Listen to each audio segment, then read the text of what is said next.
আমায় প্রশ্ন করে নীল ধ্রুবতারা আর কতকাল আমি রব দিশেহারা। ঢাকার সাপোর্টার ক্রিকেটার কিংবা ফ্র্যাঞ্চাইজি ওনার এই গানটা গাইতেই পারেন। 5 ম্যাচে 5টিতে হার, এবং অবাক করার বিষয় হচ্ছে এক ম্যাচে ঢাকা 20 রানে হেরেছে আর বাকি 4টা ম্যাচে কিন্তু 7 উইকেটের ব্যবধান হেরেছে। এটা কাকতালীয় ব্যাপার। আর্জেন্টিনা যখন বিশ্বকাপ জিতেনি 36 বছর, তখন অনেকে রসিকতা করে বলতো যে আর জিতে না। আর ঢাকা, তাদেরকেও বলা হয়েছে যে আসলে কবে জিতবে ঢাকা, 5টা ম্যাচ চলে গেল, সমস্যাটা আসলে কোথায়, কেন জিতে না ঢাকা। ঢাকার যদি আমরা ব্যাটিং ইউনিটটা দেখি, বেশ শক্তিশালী ইউনিট। সেই ব্যাটিং ইউনিট নিয়ে তার চেয়ে দুর্বল ইউনিট নিয়ে কিন্তু রাজশাহী, চিটাগং তারা কিন্তু ম্যাচ জিততেছে, বাট ঢাকা পারছে না। এর ক্ষেত্রে আসলে তাদের ভাগ্যেরও দোষ আছে বলা যায়। মোমেন্টাম পাচ্ছে না। একটা ম্যাচ যদি জিততো, আজকের ম্যাচে যদি জিততে পারতেন, তাহলে কিন্তু আসলে হয়তো পাশার দান উল্টে যেত, কিন্তু ম্যাচটা জিততে পারেনি। শেষ পর্যন্ত চট্টগ্রাম কিংসেই ম্যাচ জিতেছে। সাব্বির রহমান 33 বলে 82 রানের যে নায়কোচিত ইনিংস খেলেছে, সেই ইনিংসটার সার্থকতা কিন্তু নেই, যেহেতু দল হেরে গেছে।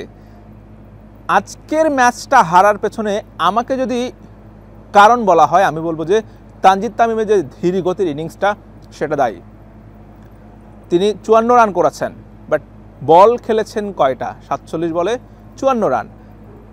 টি-20তে একজন ক্রিকেটার যদি 40-এর উপরে বল খেলে, তার আসলে 70-80 রান করা উচিত।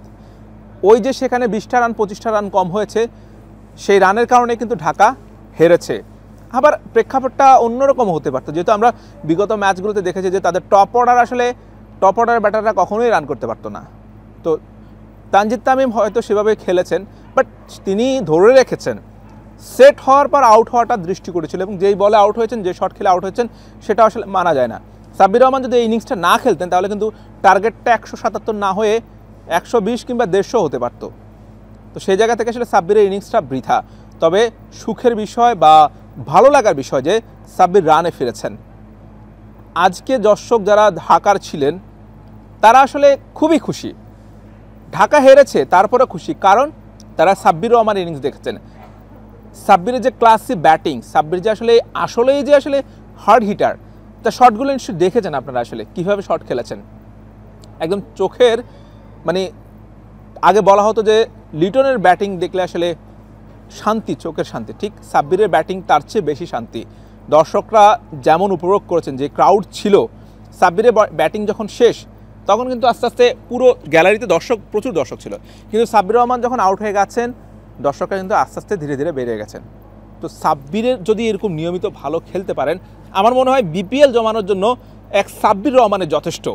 যদি সাব্বির এমন খেলতে পারেন, এমন ক্যামিও ইনিংস খেলেন, এমন ভালো ইনিংস খেলেন, তাহলে শুধুমাত্র সাব্বিরের ব্যাটিং দেখার জন্য, কোনো দলের হার জিত নয়, শুধুমাত্র সাব্বিরের ব্যাটিং দেখার জন্য হাজার হাজার দর্শক টিকিট কেটে গ্যালারিতে আসবেন, বসবেন, সাব্বিরের খেলা দেখবেন। আমরা সেই সাব্বিরকে দেখতে চাই নিয়মিত। সাব্বির রহমান, বলা হয় যে সাব্বির অবহেলার শিকার হয়েছেন, সাব্বিরকে সেভাবে গণ্য করা হয়নি, কিন্তু সাব্বির হারিয়ে যাওয়ার পেছনে ক্রিকেট সংশ্লিষ্ট কিংবা ক্রিকেট বোর্ডে যতটা না দায় আছে, তার চেয়ে বেশি দায় তার ব্যক্তিগত। আমরা যদি বিপিএলের কথাও বলি, প্রথম 3টা ম্যাচ তাকে বেঞ্চে বসিয়ে রাখা হয়েছে। তার বিরুদ্ধে অভিযোগ ছিল শৃঙ্খলা ভঙ্গের। তিনি যদি 3টা ম্যাচ বসে না থাকতেন, তাহলে হয়তো তিনি ফর্মে আরও দ্রুত ফিরতেন, কিংবা এতদিনে তার রানটা আরও বেশি হতো, দর্শকরা আরেকটু বেশি খুশি হতেন এবং দলে কন্ট্রিবিউট করতে পারতেন। হয়তো এই যে 5টা হার, টানা 5টা হারের জায়গায় একটা জয়ও থাকতে পারত।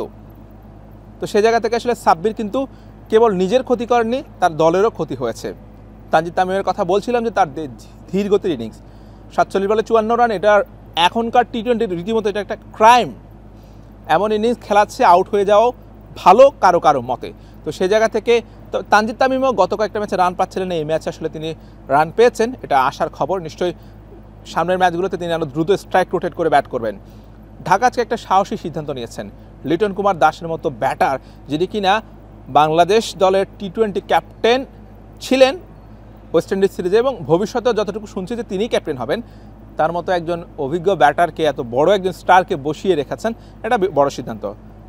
এবার লিটন আসলে পরে কবে ম্যাচে সুযোগ পাবেন, কবে রানে ফিরবেন, সেটা আসলে দেখার বিষয়। তবে আমিও নিজে খুব করে চেয়েছিলাম যে ঢাকা ম্যাচটা জিতুক চিটাগং বিপক্ষে, তাহলে মোমেন্টাম ফিরে পাবে, এবং এই যে বিপিএলের যে লড়াইটা, পয়েন্ট টেবিলের লড়াইটা, সেটাও জমে উঠত। একটা দল হারতে হারতে যখন তলানিতে চলে যাবে তাদের আসলে শেষের দিকে ম্যাচগুলো জিততে আর ইচ্ছে করবে না, কিংবা তারা আসলে স্পিডটা পাবেন না। সেই স্পিডের জন্য, মোমেন্টামের জন্য এই জয়টা খুব বেশি গুরুত্বপূর্ণ ছিল, যদিও সেটি হয়নি। চিটাগং কিংস কিন্তু ঘুরে দাঁড়িয়েছে প্রথম ম্যাচে।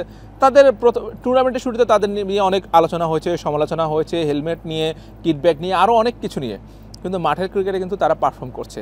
এক উসমান খানে কিন্তু পুরো টুর্নামেন্টের চেহারা, মানে তাদের দলের চেহারাটা চেঞ্জ করেছেন। চিটাগং যে ম্যাচটা জিতেছে, দ্বিতীয় ম্যাচটা, সেখানে তিনি সেঞ্চুরি করেছেন, আজকে হাফ সেঞ্চুরি করেছেন। ফিনিশিংটা দিয়েছেন শামীম হোসেন পাটোয়ারি। তারা যদি এভাবে ধারাবাহিকভাবে পারফর্ম করতে থাকেন তাহলে কিন্তু চিটাগং কিংসে নিয়েও আশা দেখা যায়। খুলনা টাইগার্স, দুর্বার রাজশাহীর সঙ্গে তারাও কিন্তু লড়াইটা করবেন পয়েন্ট টেবিলে। সব মিলিয়ে আসলে ভালো একটা বিপিএল যাচ্ছে।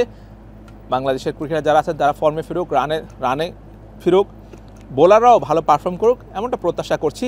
আর সবচেয়ে বেশি প্রত্যাশা যেটা করি যে ঢাকা অন্তত জয়ে ফিরুক। Hossain Arman, BD cric time.